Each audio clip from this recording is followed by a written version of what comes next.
సాంకేతికత వేగంగా అభివృద్ధి చెందుతున్న తరుణంలో తేలికగా అందుబాటులో ఉంటున్న డ్రోన్లు దేశ భద్రతకు సవాలుగా మారుతున్నాయి. మొన్నటికి మొన్న భారత్లో ఉద్రిక్తత సమయంలో పాక్ మన దేశంపైకి భారీ ఎత్తున డ్రోన్లతో దాడులు చేయగా మన దళాలు సమర్థవంతంగా వాటిని అడ్డుకున్నాయి. భవిష్యత్తులో ఇలాంటి ముప్పులు ఎదురైతే డ్రోన్ల సమూహాన్ని నిర్వీర్యం చేసేలా ఓ సరికొత్త వ్యవస్థ సిద్ధమైంది. స్వదేశీ పరిజ్ఞానంతో తక్కువ ఖర్చులోనే కౌంటర్ డ్రోన్ వ్యవస్థను భార్గవాస్ట్రను అభివృద్ధి చేసింది. సోలార్ డిఫెన్స్ అండ్ ఏరోసెన్స్ లిమిటెడ్ సంస్థ తాజాగా ఈ అస్త్రాన్ని విజయవంతంగా పరీక్షించారు.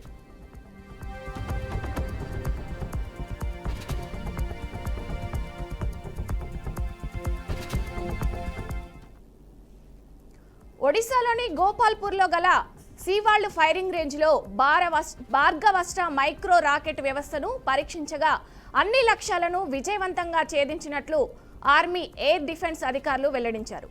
దీనికి మొత్తం 3 ట్రయల్స్ నిర్వహించారు. 2 ట్రయల్స్లో ఒక్కో రాకెట్ చొప్పున పెట్టి పరీక్షించారు. 3 దశల్లో 2 రాకెట్లను ఒకేసారి 2 సెక్షన్ల వ్యవధిలో పేల్చి లక్ష్యాన్ని ఛేదించారు.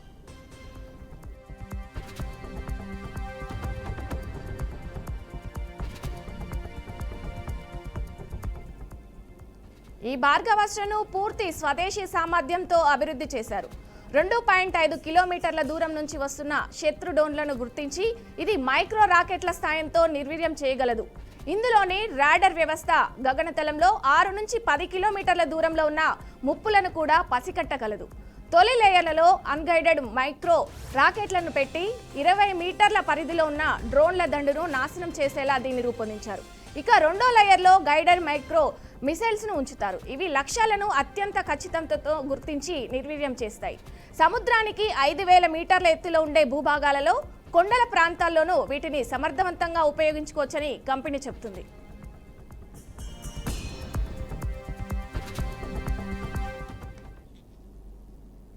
రైట్, ఇదే అంశానికి సంబంధించి మరింత సమాచారం మా ప్రతినిధి గోపీనాథ్ అందిస్తారు. గోపీనాథ్, రక్షిత, మొత్తం మీద అంటే ఇప్పటి వరకు మనం చూసాం భారత్ పాకిస్తాన్ యుద్ధం కావచ్చు, లేదంటే ఇతర దేశాల్లో జరుగుతున్న యుద్ధాల్లో ఎన్నో రకాలైనటువంటి అంటే యుద్ధ సంబంధించినటువంటి వస్తువులు ఉన్నప్పటికీ కూడా రాకెట్స్ కావచ్చు, లేదా ఇట్లా రకరకాలుగా చర్యలు ఉన్నప్పటికీ కూడా డ్రోన్స్ ఇప్పుడు అంటే లేటెస్ట్ టెక్నాలజీతో తయారుతో కూడా శత్రు దేశాల పైన దాడులు చేస్తున్నాయి. దాని మూల్యం కూడా అదే స్థాయిలోనే చెల్లించుకుంటున్నాయి. అయితే పరస్పర దాడుల్లో ఎక్కువగా అంటే నష్టం జరుగుతుంది కాబట్టి ఈ డ్రోన్లు చాలా టెక్నాలజీతో కూడుకున్నావు కాబట్టి ఉదాహరణకి మొన్న మనకు జరిగినటువంటి భారత్ పాకిస్తాన్ ఉద్రిక్తత నేపథ్యంలో కూడా డ్రోన్స్ పాకిస్తాన్ నుంచి కూడా విపరీతమైన డ్రోన్స్ భారత్ పైన కూడా పంపడం జరిగింది. అయితే అదే సందర్భంలోనే మనము అంటే బయట దేశాల నుంచి కూడా మనం కొనుగోలు చేసుకున్నటువంటి S-400 సిస్టమ్ తో మనము మొత్తం కూడా శత్రు దేశం నుంచి వస్తున్న డ్రోన్స్ కావచ్చు, లేదంటే మిసైల్స్ కావచ్చు, వీటన్నిటిని కూడా అంటే రక్షణ చేసుకునే విధంగా కూడా చర్యలు తీసుకోవడం జరిగింది. అయితే డ్రోన్స్ నే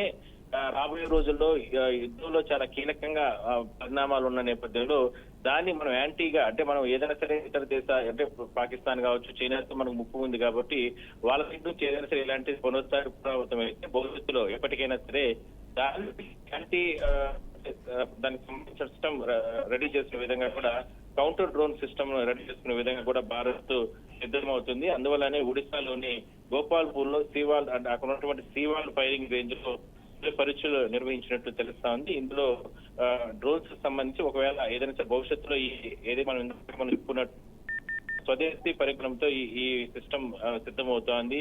ఈ కౌంటర్ డ్రోన్ సిస్టమ్ మనకు పూర్తి స్థాయిలో కన్నా అందుబాటులో వచ్చిందంటే కన్నా మరింత విసులుబాటుగా రక్షణ శాఖ ఉండే అవకాశం అయితే ఉంటుంది. దానిపైన మాత్రం భారత ప్రభుత్వం అదేవిధంగా రక్షణ శాఖ ఇప్పటికీ కూడా అన్ని ప్రయోగాలు అన్ని రకాల చర్యలు తీసుకున్నట్లు తెలుస్తుంది. అయితే రాబోయే రోజుల్లో ఈ సిస్టమ్ గానీ మనకు పూర్తి స్థాయిలో కానీ అందుబాటులోకి వస్తే రక్షణ శాఖ మరికొన్ని విసులుబాటు ఉండే అవకాశం కూడా ఉంటుంది. Thank you Gopinath.